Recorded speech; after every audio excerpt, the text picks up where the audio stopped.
bonjour, bonjour à tous et à toutes. Personnellement, je suis Martine Jardinet, je suis vice-présidente au conseil départemental de la Gironde, en charge en particulier de la culture, mais pas que, le sport, la vie associative, la solidarité. Bienvenue dans cet espace magnifique des archives.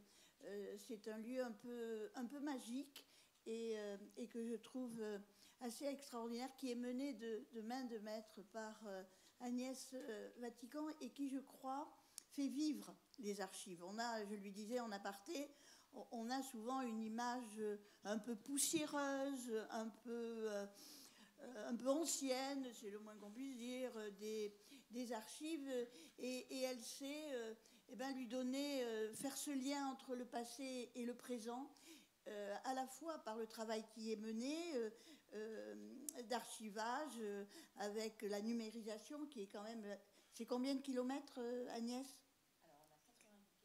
90 kilomètres, on est compte, d'archives numérisées, et aussi en même temps, pas toutes. Il y a encore du travail, ça c'est parce qu'elle va se demander des sous pour... Elle m'a dit, non ? Elle m'a dit. Mais ce lien entre le passé et le présent, aussi par les expositions qui sont menées, je pense à cette exposition sur les femmes qui va arriver, qui nous interroge, hein, sur les femmes en prison, et où ça vient nous interroger, je dirais, entre ce qui se passe maintenant et ce qui s'est passé, l'évolution ou la non-évolution, hein, et puis aussi, je crois, dans la dynamique, on disait aux archives, on accueille tout le monde, à la fois du personnel du conseil départemental, mais aussi donc des journées de ce type-là, et je crois que c'est ce qui fait vivre les archives. Et en ce sens, je la remercie, ainsi que toute l'équipe. Alors j'étais, pour vous dire à quel point les archives girondines sont reconnues, j'étais mardi dernier avec le département européen d'Alsace, hein, et qui me disait les archives de Gironde, ce sont les premières archives françaises. Elles sont reconnues, identifiées, puisque j'étais avec la vice-présidente à la culture et le directeur de la culture d'Alsace. Et je crois que c'est vrai, parce que lorsque on discute un peu et on échange, pour toutes les raisons que je posais précédemment, les archives bordelaises et girondines sont effectivement reconnues. Reconnues aussi parce que, on le disait en aparté, dans un bâtiment ultra moderne, et quelquefois ça tranche un peu, hein, parce que les archives ne sont pas forcément accueillies. On ne fait pas forcément un superbe bâtiment, et ça on le doit à Philippe Madrel, qui avait cette vision, je dirais, de l'importance des archives. Alors, il faut se dire que les archives, c'est un nombre considérable de visiteurs, et on le pense pas forcément. Moi, honnêtement, je l'ai progressivement découvert, hein, par ma vice-présidence, et je crois que c'est quelque chose qui est très important. Donc les archives et le lien avec les généalogistes, c'est évident, archivistes et généalogistes. Alors c'est évident, mais je crois que sur la Gironde, c'est très important, et je pense aussi que le rayonnement impulsé par Agnès fait que le lien se fait aussi dans les autres espaces de notre territoire. La preuve, vous êtes venus pour le premier forum, en part chez nous, comme on dit, et que je crois que vous reviendrez, bien entendu, parce que je sais que l'accueil est absolument extraordinaire. En plus, avec les Hayanais qui sont là, qui ont fait les croissants ce matin, et c'est ce que vous m'avez dit. Alors, je ne sais pas si vous mentez, mais moi, je crois tout ce qu'on me dit. Donc, ouais. Donc, naïve peut-être. Mais je crois que c'est aussi je crois que ce lien entre les deux, généalogiste et archiviste, montre bien. J'entendais en passant un monsieur qui parlait, alors je ne me suis pas arrêtée, je passais juste pour aller chercher le café, qui parlait de son prénom et qui racontait un peu quelque chose de son histoire. Et c'est vrai qu'à partir de là, son présent il venait aussi chercher quelque chose de son passé. Et ce lien-là, c'est vrai que même si nous n'avons pas tout sur le plan des archives, bien entendu, on sait à quel point un certain nombre de personnes viennent chercher quelque chose de leur histoire ou de leur lien avec le passé. Par rapport à la Deuxième Guerre mondiale, par exemple, où c'est évident, hein, on voit bien que des recherches se font, chercher où sont passées ces personnes du passé. Donc, je crois que là, ce lien, il faut bien entendu le renforcer et que, quand je disais tout à l'heure, vous venez pour la première fois, je crois qu'il faudra venir une deuxième fois.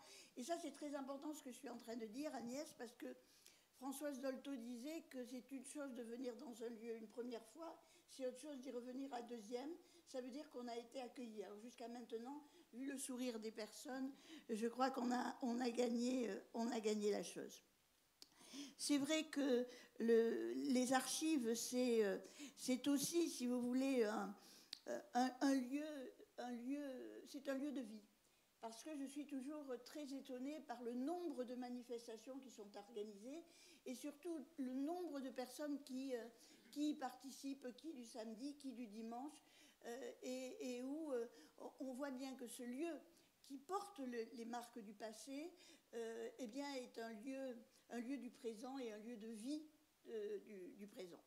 Donc je crois que vous avez un programme très, très important toute la journée, là, qui a été concocté avec, bien sûr, les archives, où nos archives girondines vont participer de façon importante. Et je crois que ça vient valoriser aussi le travail qui est mené. Et je vais laisser la parole à... Peut-être tu vas compléter, Agnès, sur le plan très technique, sur lequel je ne me hasarderai pas parce que je suis persuadée que je vais faire des erreurs de chiffres. C'est à peu près certain. Mais il faut que tu saches et que tout le monde sache que tu auras d'abord sur le plan de la culture, il y a tout mon soutien, mais aussi parce que je crois que les archives doivent avoir dans notre vie présente une importance considérable. Et je crois que le travail aussi qui est mené avec nos scolaires, avec nos collégiens, est absolument fantastique. Et on n'a qu'à voir le nombre de classes qui viennent ici et qui sont parfaitement accueillies. Donc je laisse la parole à Agnès, elle va tout vous dire sur les archives.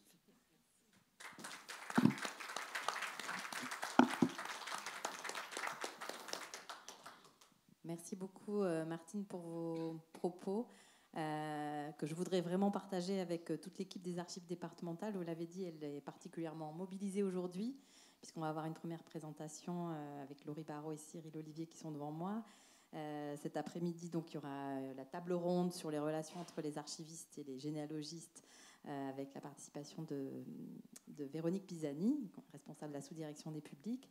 Puis je voudrais saluer aussi mes collègues qui sont présents et qui vont intervenir, Frédéric Clos, Henri Pinotto et Daniel Paulès, voilà, qui vont intervenir au long de la journée. Je voulais dire donc effectivement, on était ravis d'accueillir ce forum national dans cette nouvelle configuration, parce qu'évidemment ici, aux Archives de la Gironde, les relations avec le monde de la généalogie sont anciennes et très régulières. Il y a d'ailleurs beaucoup de têtes connues ici dans cette salle que nous voyons très régulièrement en salle de lecture. Même si évidemment l'évolution de la mise à disposition des ressources que sont l'état civil, les recensements, les matricules militaires, la numérisation de masse et la mise en ligne font aussi que beaucoup de têtes nous connaissent, mais que nous ne les connaissons pas, en tout cas visuellement, puisque aujourd'hui beaucoup de choses se font à distance grâce à notre portail, à l'instar de ce qui se fait dans la plupart des services d'archives départementales ou communales. Donc voilà, je voudrais vraiment remercier donc tout particulièrement l'équipe qui a organisé l'accueil de cette manifestation, l'équipe d'accueil et le pôle ressources, et puis le pôle numérique aussi, qui est venu à la rescousse ce matin. Voilà, et puis vous dire tout le plaisir qu'on a à vous accueillir, parce que je suis sûre que cette journée ne fera que renforcer nos liens et faire que les généalogistes, mais je sais que c'est déjà le cas, se sentent ici chez eux. Voilà, mais je sais que c'est déjà le cas. Donc merci beaucoup d'avoir choisi la Gironde.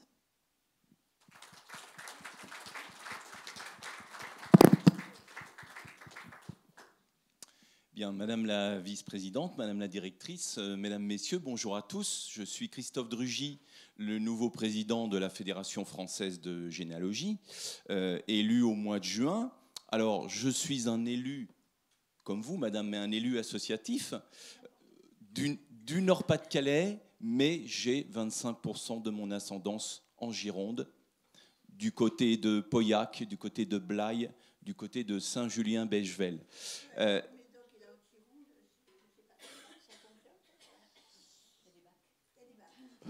Alors, généalogiquement, ça a fonctionné puisque je suis là. Alors, je suis historien de formation. Je vais juste raconter une petite anecdote. En 1991, moi j'avais 20 ans, j'étais étudiant en 3e année d'histoire, et cette année-là, Bordeaux a accueilli le Congrès national de généalogie.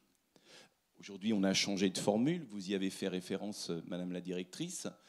On accueille ici, grâce au département qui met à disposition ce bel auditorium, grâce à vous, Madame la directrice, qui avez coopéré, travaillé avec nos équipes à la mise en place de ce programme. Et donc, on a cette formule, ce forum national qu'on a baptisé Généa 2025, qui se tient à Bordeaux et qui a lieu pour la première fois à la rencontre des territoires. Et c'est le territoire de Bordeaux, de la Gironde, de l'Aquitaine, de la Nouvelle-Aquitaine. Je fais toute la réforme territoriale, je suis professeur d'éducation civique aussi. Ce sont ces territoires qui nous accueillent aujourd'hui, et je vous remercie sincèrement de cette mise à disposition et de ce travail pour cette première formule. Je termine mon anecdote sur Bordeaux 1991, donc Congrès national de généalogie en 1991, et le congrès suivant, Vichy. Drôle de transition, on est passé de Bordeaux et les généalogistes se sont mis à l'eau pour le congrès suivant. Aujourd'hui, on retrouve avec plaisir Bordeaux, et je veux saluer donc à nouveau le département, les équipes des archives départementales et également les bénévoles qui ont participé à la mise en place de cette journée. Et le premier d'entre eux, Francis Chassagnac, qui est un de mes vice-présidents à la fédération, que je salue. Donc nous avons eu en début d'année 2025 l'idée de faire ce premier forum à Bordeaux avec Francis. Je salue également Hervé Chassagnac, qui a collaboré à la mise en place technique et pas que technique de cette journée. Je suis assez bavard, je vais quand même essayer de céder la parole rapidement aux intervenants. Donc nous avons un programme, j'allais dire, assez éclectique, puisque ce sont des communications qui sont destinées au grand public, qui peuvent intéresser des chercheurs en histoire, des généalogistes débutants, des généalogistes chevronnés. Nous avons des archivistes départementaux, des archivistes communaux, et je salue la présence du directeur des archives de Bordeaux Métropole. Et puis, nous avons des responsables associatifs. Certains sont venus de Bretagne, je les salue également, mes collègues du Finistère, donc, qui vont tout au long de la journée partager, non pas forcément des recherches, et partager une histoire, comme on le fait dans des salons de généalogie où on s'adresse uniquement au grand public, mais on va aussi partager des expériences de fonctionnement associatif, de mise en ligne de bases de données. Et comme vous l'avez rappelé, Madame la directrice, nous avons pour ce premier forum une table ronde. Vous avez participé activement à la mise en place de cette table ronde avec la fédération. Et l'idée, c'est aussi de se projeter et de se dire, ça fait 40, 50 ans, 60 ans que les associations de généalogie vont dans les archives, travaillent avec les archivistes, exploitent les sources d'archives. Qu'est-ce qu'on peut faire demain ? Comment on peut se projeter dans nos travaux dans nos enquêtes, dans les mises en ligne, dans les bases de données. Comment les archivistes et les généalogistes peuvent-ils travailler ensemble demain? C'est une question qu'on se posera en fin d'après-midi. Naturellement, le temps sera court, mais comme vous l'avez dit, Madame la Vice-Présidente, c'est une première et ça peut être le début d'une série.